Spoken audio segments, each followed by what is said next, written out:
Okay, welcome to Strategy Confessionals, where I talk about strategy, confessions about my time in strategy, and today I'm taking you to my favorite hot chocolate uh, cafe in Lisbon.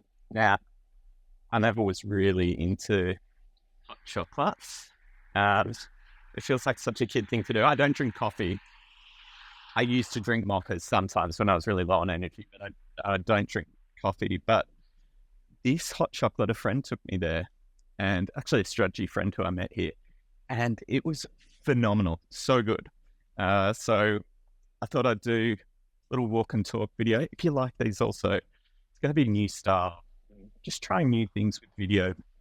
And if you like it, let me know in the comments, because I'm going to make about 4 of them and then kind of make a judgment call whether to keep doing this or not.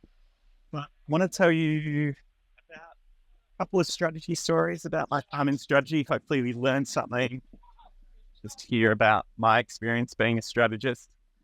And then we'll tell you about my life too. Maybe a bit about Lisbon, about how I moved here, what I've been up to as well. So yesterday I did a webinar on AI and presenting, how AI can help you present strategy or write your strategy decks. And I really loved it. And I actually had some really great stories in there. One of the things I said was, like, one of the best ways to make an engaging presentation is to have stories.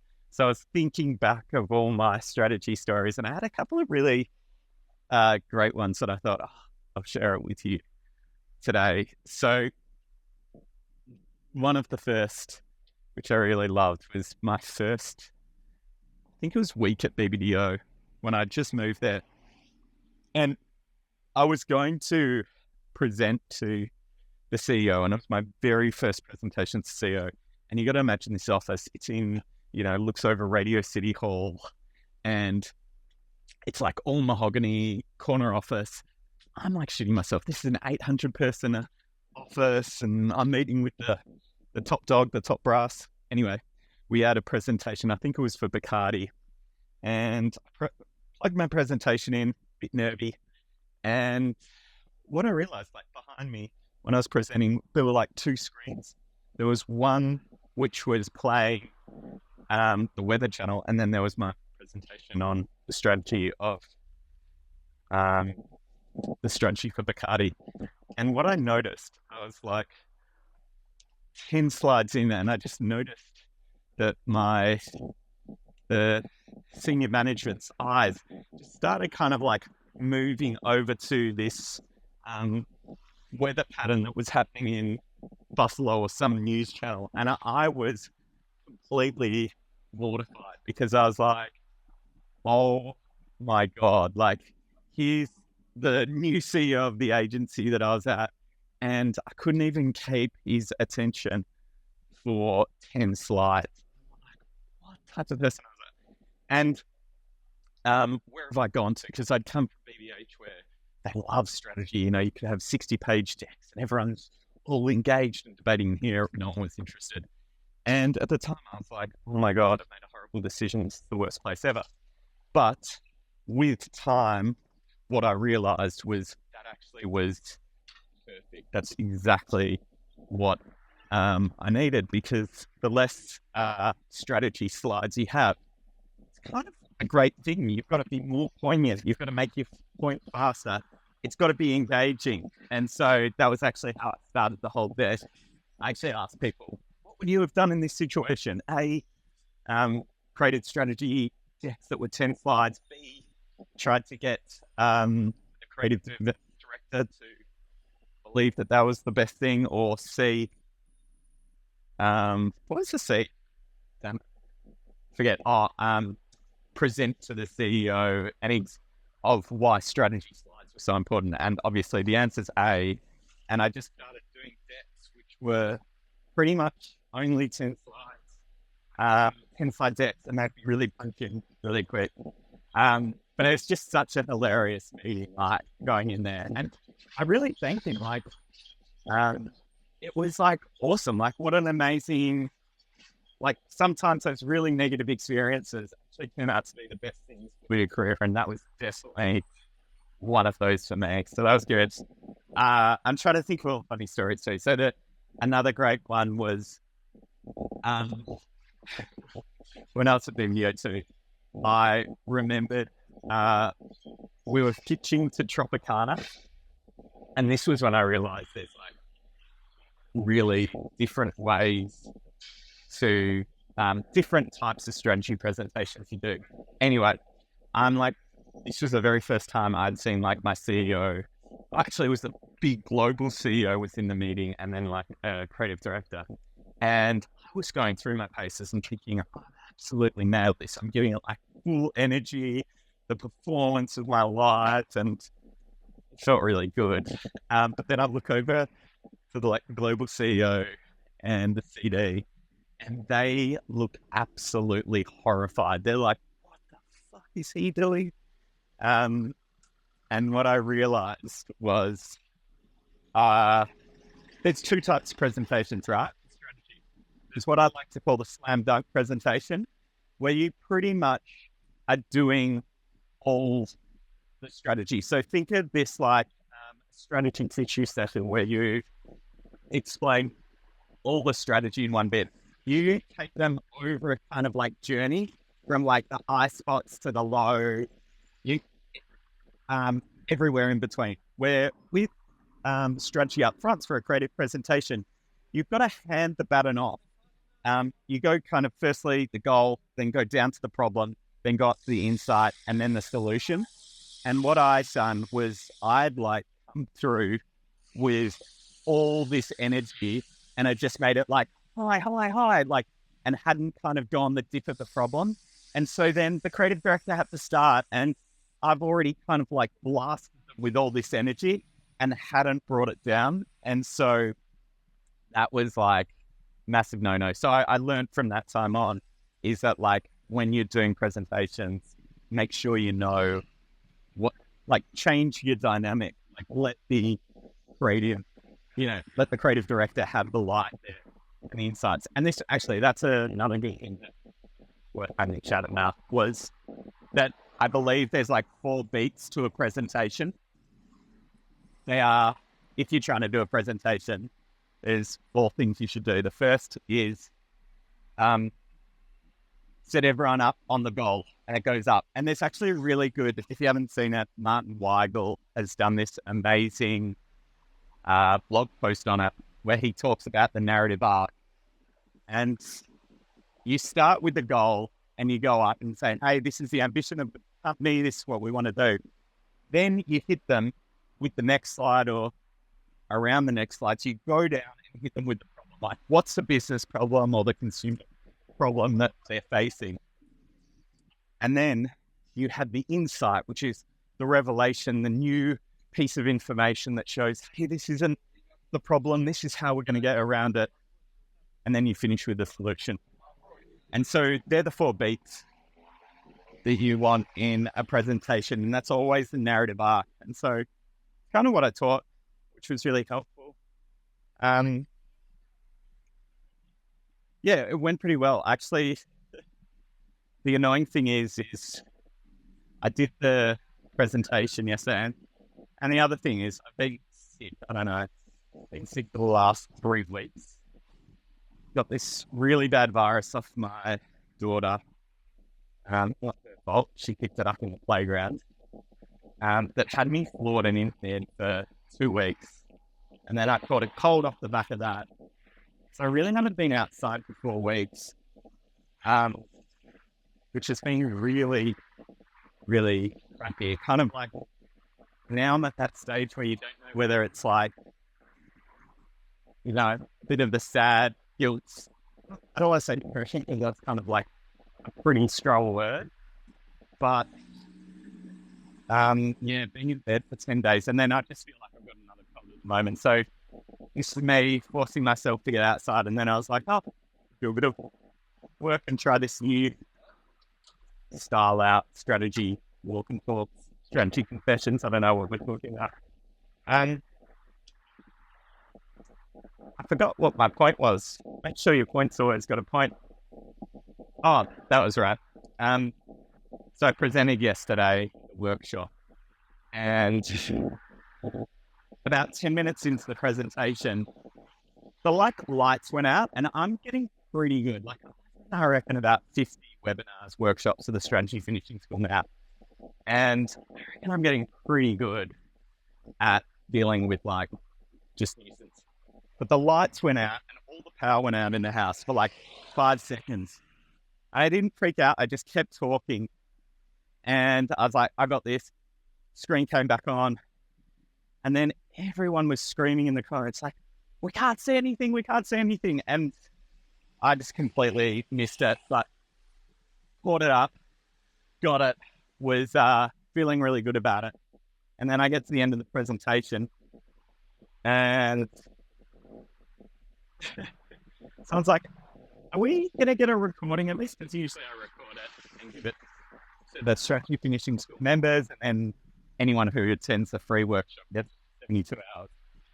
For the first time, I had not pressed record on the workshop. So then it's 7 o'clock at night. I'm absolutely cooked. And then I had to turn around and do the whole presentation again. I actually think it made for a way better presentation. When I was listening to it, the presentation was just I did the replay, and usually I'd replay the live webinar, but I think the two styles are so different, and I felt like my recording, when it's not live, is so much better. Sorry, crossing a road, need to pay attention. But the version of it was just so much better, because it's not, in my workshops, I'll have multiple choice and really try to make it engaging. But if you're watching a recording, that's kind of really boring, I think. So I'm kind of glad I did that. I might start doing that next year. Next year, I'm actually trying something new for the first 3 months. I'm going to, for the strategy finishing school, I'm going to start doing a workshop every single week, where I've gone every second week, I'll do a workshop. So I'm kind of a bit nervous because I've been kind of a little bit sick. I'm like, am I going to have the energy to be able to do this or not? It's quite tiring. There we go. Ambulance in the background. Can you see it? Missed it. It's quite tiring if you do that all the time. So it'll be something new. Other new thing that I'm kind of excited about, but also equally nervous, is in December, I'm going to run this thing called the Strategy Sprint Championships. Lost the camera here. Wait 1 minute. We're back. It's called the Strategy Sprint Championship. And what I'm going to do is have 4 strategists have an hour to do a creative brief. And then I've got these amazing judges. I've got Sarah Watson, who used to be my boss, who was the CSO of BBH and the chairman. So there. And then Ari White, who was the global chief creative officer for DDB, also worked with him at BBH. So I'm super excited about it, but also nervous because I'm worried, this is different from webinar. Webinar, I know I'll get 1,500 people RSVP, no problem. But I'm still working out, is this going to be interesting? Because I've kind of thought of it it's going to be like the esports of strategy. I know they've done it for Excel, so I was like, maybe I can do it as the esports for strategy. And I think whenever you're doing something new, it always just is a bit it's a bit nerve-wracking, similar to this. Also, like a bit nerve-wracking too, but yeah, that one I'm more nervous about. I guess because I'm bringing on these amazing people who I think are like the best in the business. We're going to get back into Yuck Nori, but I've got these people who I think are the best in the business, and then I'm bringing them on. What if no one shows up? So yeah, that's rummaging through my brain when I'm sitting in bed for the last 3 weeks. Oh my God, is this going to work? Is this not going to work? Yeah, so that's that. We are so close now. My from the restaurant. So for those who don't know, it's in Principe Real, which is it's a very bougie little part of Lisbon. Means the royally prince, and it's really nice. It's like a super nice area. I shouldn't be slandering it, but lots of people go out here, and it's got a good kind of like restaurant scene. It's kind of close to everything, but it's this restaurant. I wonder if I can get it in the background. Cafe, Cacao, and Chocolate. Oh my God, they have the best hot chocolate. There's actually no one in there, so I'm gonna go order it, and then I'll talk to you in a minute. Wait 1 minute. Let's go ahead. Hola. Chocolate bien. Pequeño. Sí. Para la bar. There you go. So a little bit of my Portuguese that's lacking at the moment. I've only been here 11 months now, and yes, it's like I'm slowly learning. I've actually got this app called Drops, which is phenomenal. It gives you like vocab, and then I've got a teacher that I'm learning how to put everything together. But I do that Drops every day. I've done it for 90 days. Obrigado. Niente.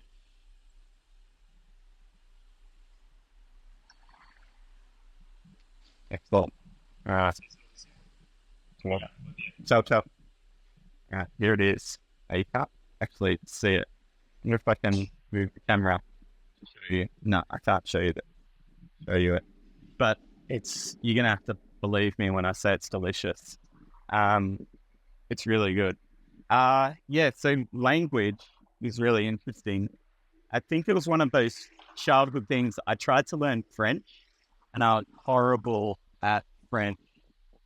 And yeah, I just thought, I'm going to be no good at like learning Portuguese, but I'm learning with my wife and I learning at the same time. And I'm actually doing all right. I think I'm doing all right for where we're at the moment. So that's been fun. And I think the big thing for us is our daughter's maybe she's, sorry, she know this, 18 months old. So she's already starting to learn Portuguese words. So for us, it's like, I want to be at the level where I can talk with her. Because she's going to come home, she's going to start having Portuguese friends, and they're going to be able to speak Portuguese. So I'm going to be able to kind of keep up with her. So it's kind of an interesting thing. And then the big thing for me was like, I knew I had to stay with my wife, because if she got really good and I kind of stopped doing it, I'd just rely on her to speak Portuguese. So still at her last 3 weeks, I've been sick. So she's been going to classes by herself. So she might have a little bit of an advantage when we go back, but it'll be interesting to see. Strategy stuff. What are my other strategy confessions or thoughts that I'm having at the moment?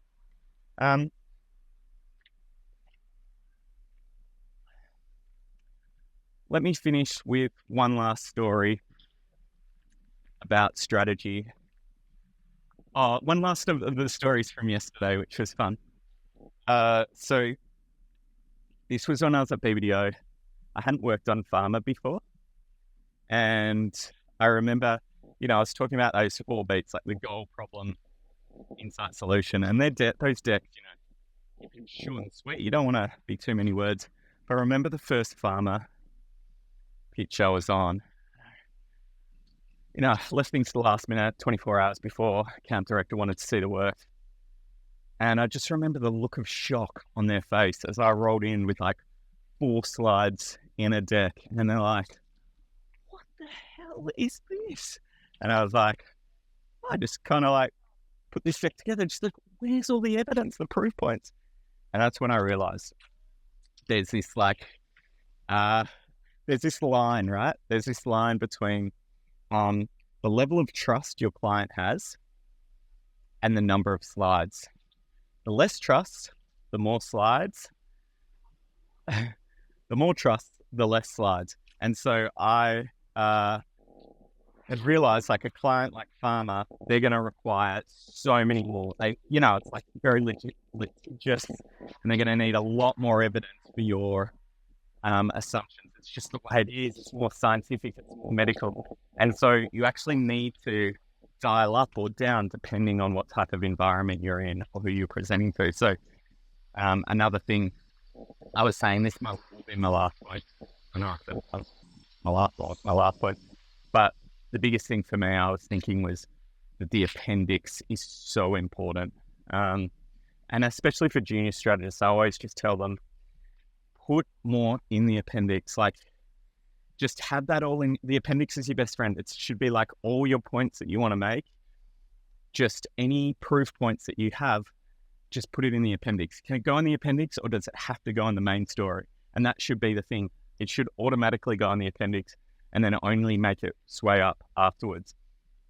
And I think that's a really good skill to get young strategists in. So you'll have it in the presentation. If you need to show receipts, you'll have it, but don't automatically assume that it should be in there. Hopefully that was helpful. Let me know what you think of this format. Ciao, ciao.